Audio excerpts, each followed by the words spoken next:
Well, on this 4th of July, I'm going to tell you two stories. One is from the movies, and the other is about my father.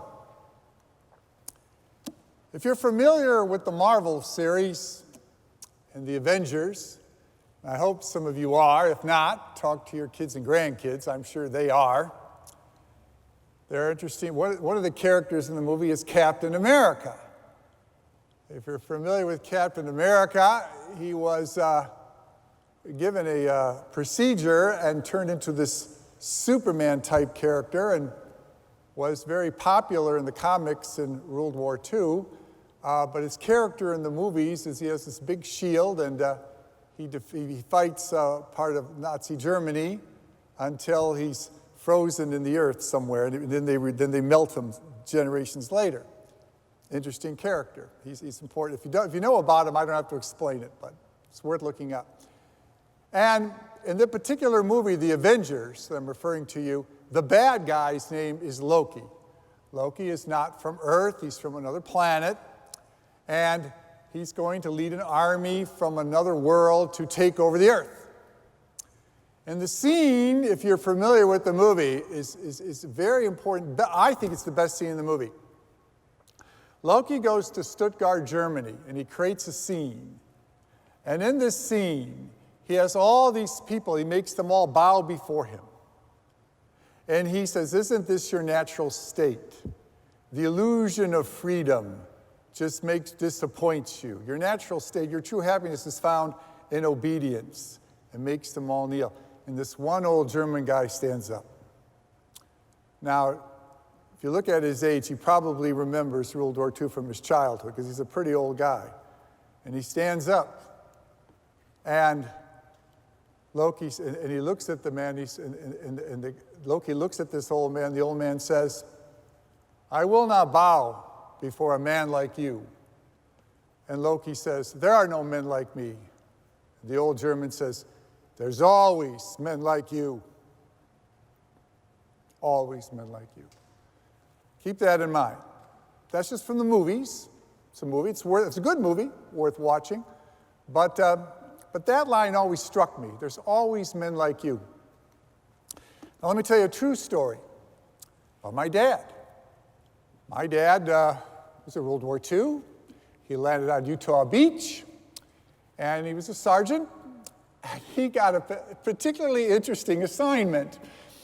He ran a bread wagon. Now, this thing was actually invented by Ford Motor Company to provide fresh bread in the field. It's basically a primitive version of a pizza oven where you make the dough and it cranks through the oven. And it runs on straw because fuel like oil and things like that had to be used for the more important vehicles of war. A pizza oven is not a crucial element to winning the war, but it was my dad's assignment. And it was pulled by horses because you're not going to waste a gas vehicle in combat on a pizza wagon or bread wagon. So this is my dad's job.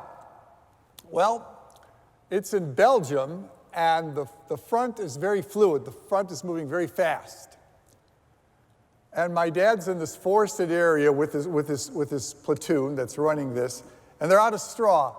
So they have a map, and the map says there's a village a couple of hills over. So my dad hitches up the wagon with this other guy, and they go off through this forest to get to this village to see if they can buy some straw. They get to the village, and it looks empty, abandoned. But as he proceeds into the village, he notices there's people looking out the window and people peeking out the door. And by the time he gets into the middle of the village, all these people come running out of the houses, cheering and shouting. And they end up picking up my dad and the other guy and carrying him around the town, and bottles of wine appear. The Germans had left the night before. These people have been in occupation for 4 years. And that was their first day of freedom. There's an old song from the 60s that says, "You don't know what you lost till it's gone." And my dad told me that's when I learned about freedom. It was on that day. Because he had spent his whole life being free. They were pretty poor, but they were free. And he said, I could appreciate for the first time, looking in their eyes and watching these people, how much freedom meant to them. And going back to the first movie, there's always men out there who want to take that freedom away. So my message for you today is this. As you go home, take the church paper and go to the list of people serving in the armed services.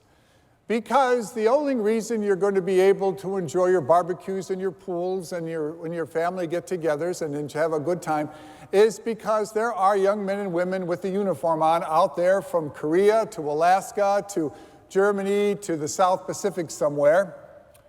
And all of it. And I know that for a fact because there are people who are from this parish and whose parents and siblings are members of this parish. So take that list home today, and when you find some time between the burger and the pie, sit down and look at those names and say a little prayer for them. Pray for their safety, pray for their families, because their families worry about them. You know, no one pays more attention to foreign affairs than parents of someone in the service. Say a prayer for them and their families, because there's always men like them who want to take our freedom away.